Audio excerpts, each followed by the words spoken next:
ఇప్పుడు మనకి salivary gland problems అంటే లాలాజల గ్రంథుల ప్రాబ్లమ్స్ ఎక్కువైపోతున్నాయండి. దీనికి ఇప్పుడు ఉన్నట్లు మెయిన్ కారణం ఏంటంటే ఆటో ఇమ్యూన్ డిజార్డర్స్ పెరిగిపోతున్నాయి, డీహైడ్రేషన్ ప్రాబ్లమ్స్ వస్తున్నాయి. వీటన్నిటి వల్ల ఏమవుతుందంటే మన లాలాజల గ్రంథుల్లో స్టోన్స్ ఫామ్ కావటం గానీ, స్ట్రిక్చర్స్ ఫామ్ కావటం గానీ, డెబ్రిస్ ఎక్యుములేట్ అయ్యి ఇన్ఫ్లమేషన్ రావటం గానీ జరుగుతుంది అనమాట. ఇప్పుడు ఈ లాలాజల గ్రంథుల ప్రాబ్లమ్ కి మెయిన్ ట్రీట్మెంట్ అంటే ఇప్పుడున్న ప్రజెంట్ అడ్వాన్స్డ్ ట్రీట్మెంట్ ఏంటంటే సైలే ఎండోస్కోపీ. దాని గురించి ఇప్పుడు నేను మీతో డిస్కస్ చేయబోతున్నాను, మీకు ఇన్ఫర్మేషన్ ఇవ్వబోతున్నాను.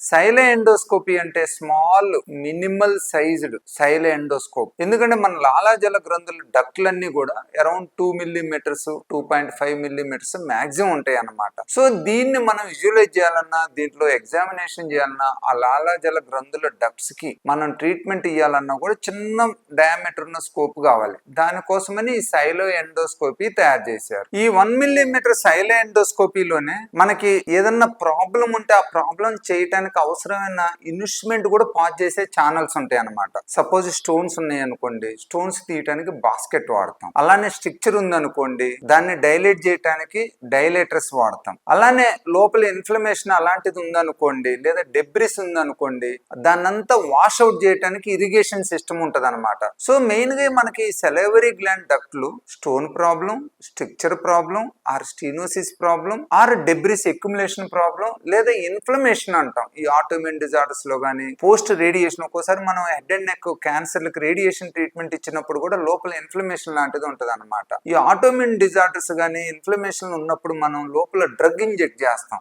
యూజువల్ గా స్టెరాయిడ్ డ్రగ్ ని ఇంజెక్ట్ చేస్తాను ఆ ఇన్ఫ్లమేషన్ తగ్గటానికి. అలానే లోపల ఏదైనా ఇన్ఫెక్షన్ ఉన్నా కూడా మనం యాంటీబయాటిక్ తోటి వాష్ అవుట్ చేస్తాం అనమాట. సో ఈ సైలో ఎండోస్కోప్ ద్వారా ఇప్పుడు మనం బయట ఎక్స్టర్నల్ గా కట్టివ్వకుండా పేషెంట్ ప్రాబ్లమ్స్ ని చాలా వాటికి ఆ salivary gland duct, salivary gland inflammation సంబంధించిన సమస్యల్ని ఈ సైలో ఎండోస్కోపీ విధానం ద్వారా నయం చేయగలుగుతున్నాం అనమాట. ఇంతకుముందు ఎలా ఉంది ఏంటంటే ఈ స్టోన్స్ ఉండి గ్లాండ్ లోపల ఉన్న డక్ట్ లో గ్లాండ్ రికరెంట్ గా ఇన్ఫ్లమేషన్ వస్తే ఆ గ్లాండ్స్ తీయాల్సి వచ్చేది అనమాట. కానీ ఇవాళ ఈ సైలో ఎండోస్కోపీ విధానంలో మనం ఆ గ్లాండ్ తీయకుండా గ్లాండ్ ఫంక్షన్ ని ప్రిజర్వ్ చేసుకుంటానే బయట స్కార్ కూడా లేకుండా, ఒక్కోసారి ఇక్కడ మనం ఇన్సిషన్ ఇచ్చేటప్పుడు ఇక్కడ మార్జినల్ మ్యాండిబులర్ నర్వ్ అంటాం, అది కూడా ఒక్కోసారి డ్యామేజ్ అయ్యే అవకాశం ఉంటుంది. డ్యామేజ్ అయింది అనుకోండి, నోరు కొంచెం మూతి వంకర వచ్చినట్టు ఆ marginal mandibular nerve damage weakness నుంచి అయ్యేదన్నమాట. ఇప్పుడు వాటన్నిటిని కూడా చాలా వాటికి మనం ఈ సైలో ఎండోస్కోపీ విధానం ద్వారా ట్రీట్మెంట్ ఇచ్చి ఆ ఫర్దర్ ఎక్స్టర్నల్ ప్రొసీజర్స్ ని వీలైనంత వాటికి అవాయిడ్ చేయగలుగుతున్నాం. రేర్ గా ఎప్పుడన్నా ఒక్కొక్కసారి